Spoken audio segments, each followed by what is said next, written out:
Good morning students, my name is Deepakar, your science subject teacher. Students, हमारा chapter start हो चुका था, chapter 8 body movement. Body movement के chapter में हमने ह्यूमन स्केलेटन के बारे में अच्छे से स्टडी की थी कि हमारी जब बर्थ होता है तो हमारी बॉडी में कितनी बोन्स होती हैं, 305 होती हैं, और जैसे जैसे हम एडल्ट हो जाते हैं तो 206 होती हैं। ये हमारा ह्यूमन स्केलेटन पूरा हमें दिया हुआ है। नेक्स्ट हमारा रिबकेज हम पढ़ चुके थे। रिबकेज हमारा क्या है, हमारा ये छाती का पिंजरा कहलाता है, जिसमें 12 रिब्स ऑन ईच साइड्स में छाती में हमारी होती हैं। अब इसके बाद आती है हमारी ये बैकबोन है, जो छोटी छोटी बोन से मिलकर के बनती है। ये कभी भी स्ट्रेट नहीं होती है। बैकबोन को हम रीढ़ की हड्डी या मेरुदंड भी कह सकते हैं। ये पेल्विक बोन्स होती है जो हमारे कूल्हे की साइड में होती है। तो इसी के साथ हम आई थिंक आपको ये अच्छे से समझ में आए होंगे। इसी के साथ हम आगे चैप्टर को बढ़ाते हैं। आज पढ़ते हैं हम कार्टिलेज। तो फील योर ईयर, अपने कानों को महसूस करिएगा। Do you find any hard bony part that can be bent? There do not seem to be any bones here. आप अपने कानों को फील करिएगा और आप इसमें देखेंगे कि कोई भी इसमें बोन नहीं होती है।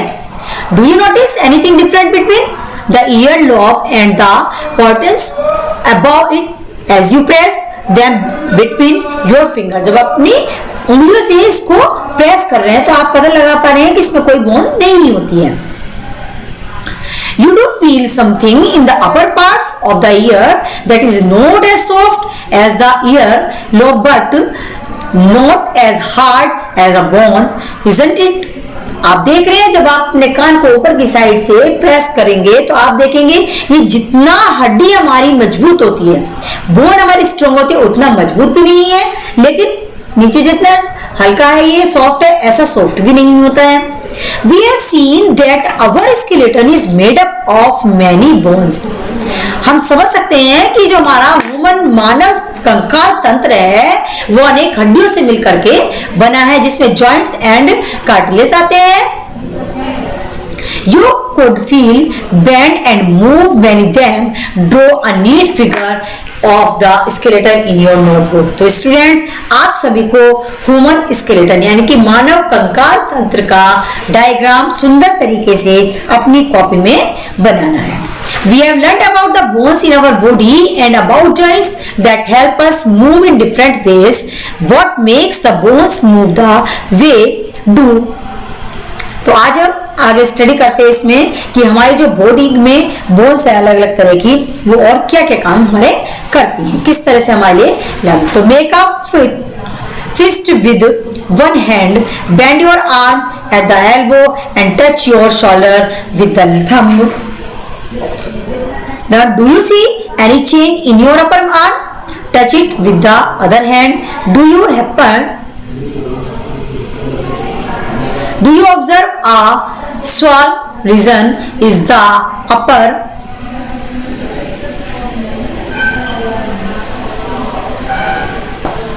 This is muscles. The muscles bulge due to concentration. Contraction, it becomes smaller in length. Now bring your arm back to its normal position. What happened to the muscles? Is it still contracted? You can observe similar contraction of muscles in your leg when you walk or run. तो देखिए student, हमारी जो muscles होती हैं, वो हमारी क्या काम कर रही हैं, हमारी कि जो हमारे शरीर की उन अस्थियों एवं उनकी संधियों के विषय में जानकारी प्राप्त कर ली है, जो इन प्रकार गति करने में हमारी सहायक होती हैं। अस्थियों को इस प्रकार की गति करने योग्य कौन बनाता है, इसका हम आगे पता लगाएंगे। Muscles work in pair. जो हमारी हाथ की मसल्स होती हैं वो एक पेयर में काम करती हैं हमेशा।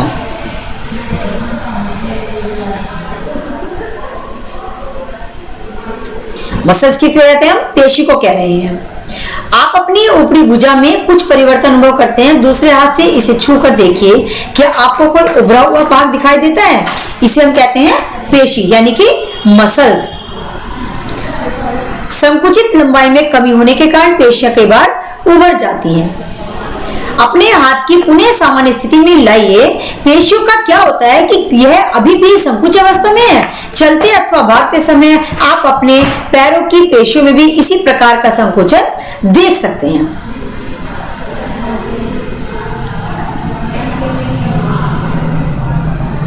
When contracted, the muscles become shorter, stiffer the thicker it pulls the bone. तो संकुचन की अवस्था में पेशी छोटी, कठोर एवं मोटी हो जाती है। यह अस्थि को अपनी ओर खींचती है। तो मसल्स वर्क इन पेयर्स। तो जो किसी अस्थि को गति प्रदान करने के लिए दो पेशियों को संयुक्त रूप से कार्य करना होता है। When one of them contracts, the bone is pulled in that direction. The other muscles of the pair relaxes to move the bone in the opposite direction. The relaxed muscles contracts to pull the bone towards its original position, while the first relaxes. Muscles can only pull, it cannot push. Thus, two muscles have to work together to move a bone. तो जब दो पेशियों में से एक सिकुड़ती है तो अस्थि उस दिशा की में खिंच जाती है। तो युगल की दूसरी पेशी शिथिल हो जाती अवस्था में आ जाती है। अस्थि को विपरीत दिशा में गति करने के लिए अब शिथिल पेशी सिकुड़कर हमारी रह जाती है, अपनी पूरी स्थिति की ओर खिंच जाती है, जबकि पहली पेशी अब शिथिल हो जाती है। तो arm muscles and bones always required for movement. How do other animals move? Animals कैसे मूव करते हैं? Do all animals have bones? क्या सभी जानवरों में हड्डियां होती हैं? व्हाट अबाउट एन अर्थवर्म और let us study the manner of element, that is the gait of some snails. तो क्या गति करने के लिए हमेशा अस्थियों एवं पेशियों की ही जरूरत होती है।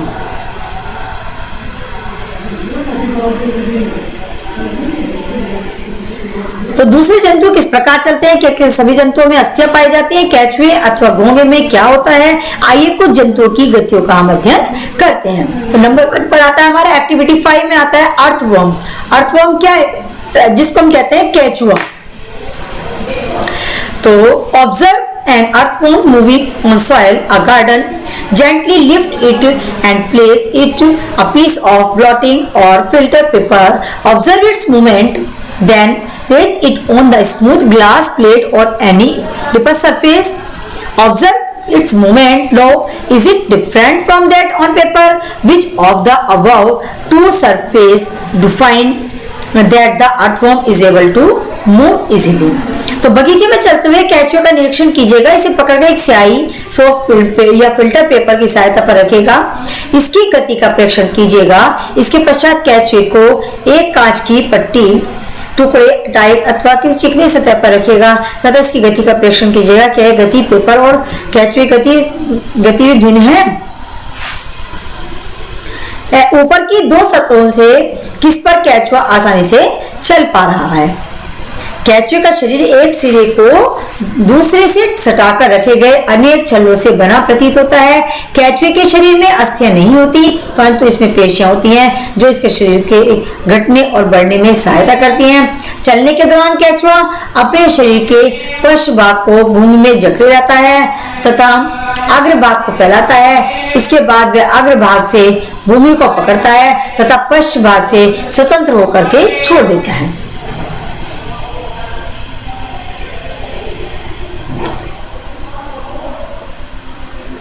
This makes it move forward by small distance, repeating such muscles expansion and contractions. The earthworm can move through soil. Its body secretes a slimy substance to help the movement. तो इसे चलने में सहायता करता है हमारा। तो ये जो शुक पेशियों से जुड़े होते हैं, ये शुक मिट्टी और उसकी पकड़ को मजबूत बनाते हैं। The earthworm actually eats its way through the soil. Its body was then thrown away the undigested part of the material that it eats. This activity of an earthworm makes the soil more useful for plants. तो केचुआ वास्तव में अपने रास्ते में आने वाली मिट्टी को खाता है, उसका शरीर अनपचे पदार्थ को बाहर निकाल देता है। केचुए द्वारा किया गया यह कार्य मिट्टी को उपजाऊ बनाता है, जिससे पौधे को फायदा होता है। नेक्स्ट एक्टिविटी हमारी आती है 6, जिसको में आती है हमारा स्नेल। स्नेल कहते हैं घोंगा।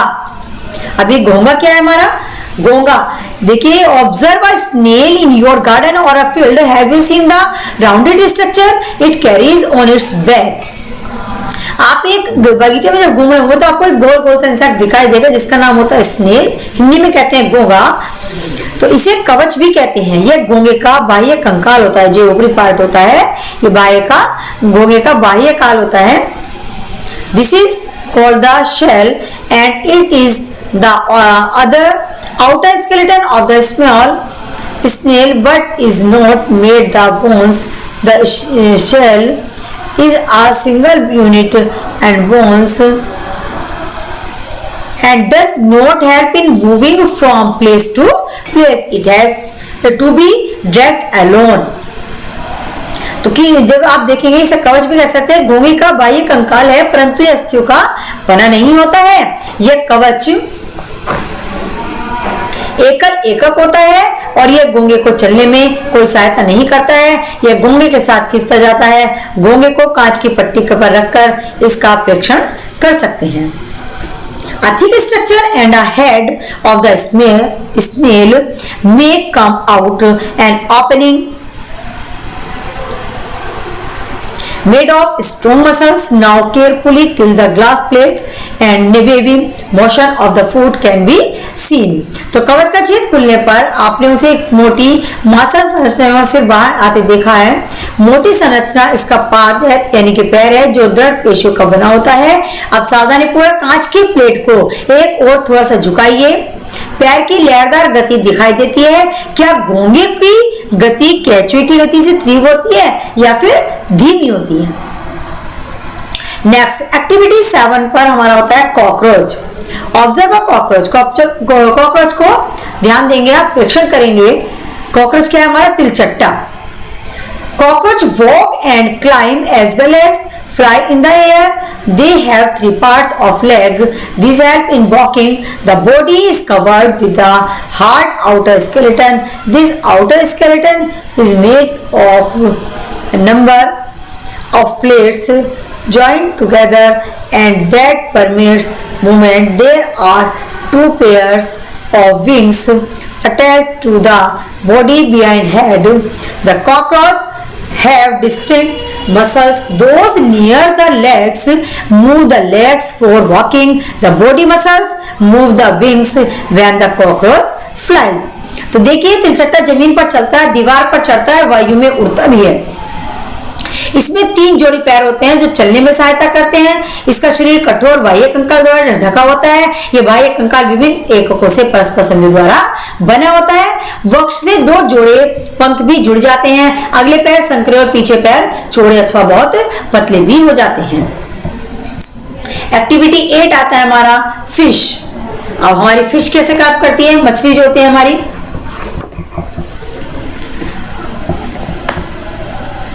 make a paper boat, put it in water and push it with one narrow end pointing to forwards.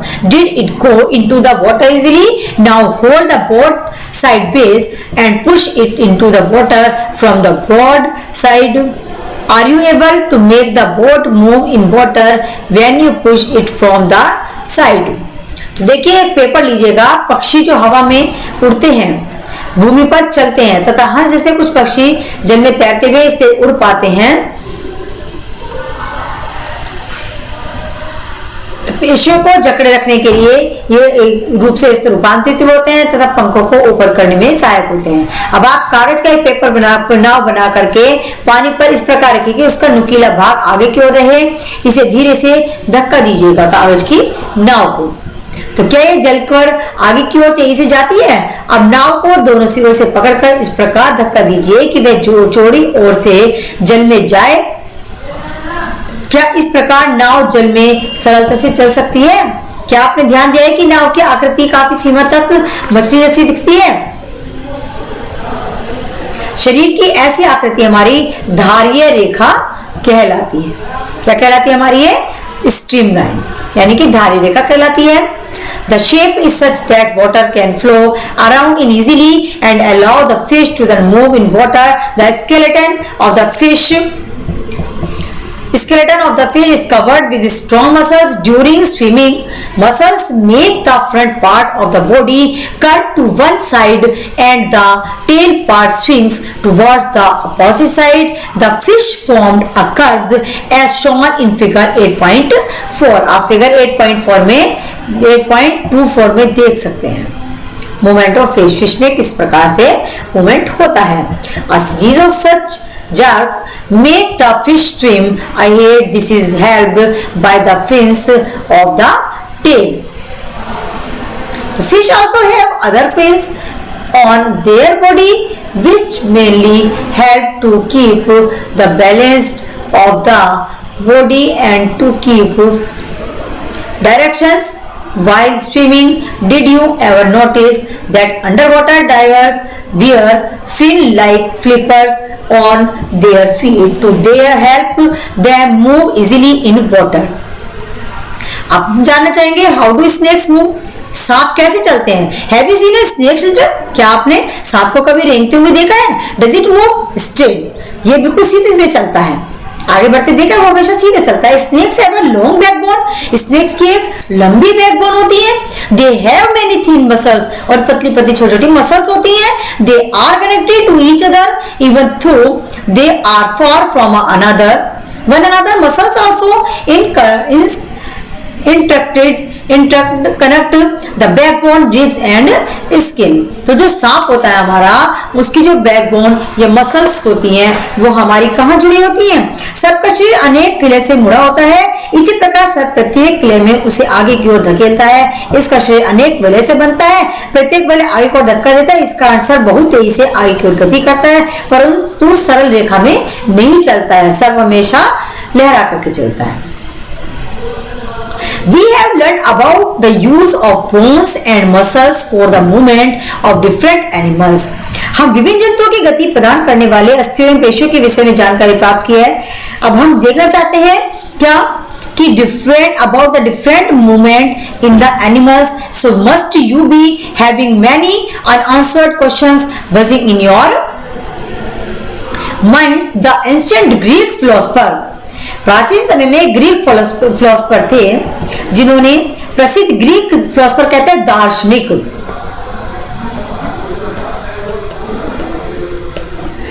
दार्शनिक थे जो, उन्होंने अपनी अरस्तु की एक पुस्तक में, जिस पुस्तक का नाम था क्या,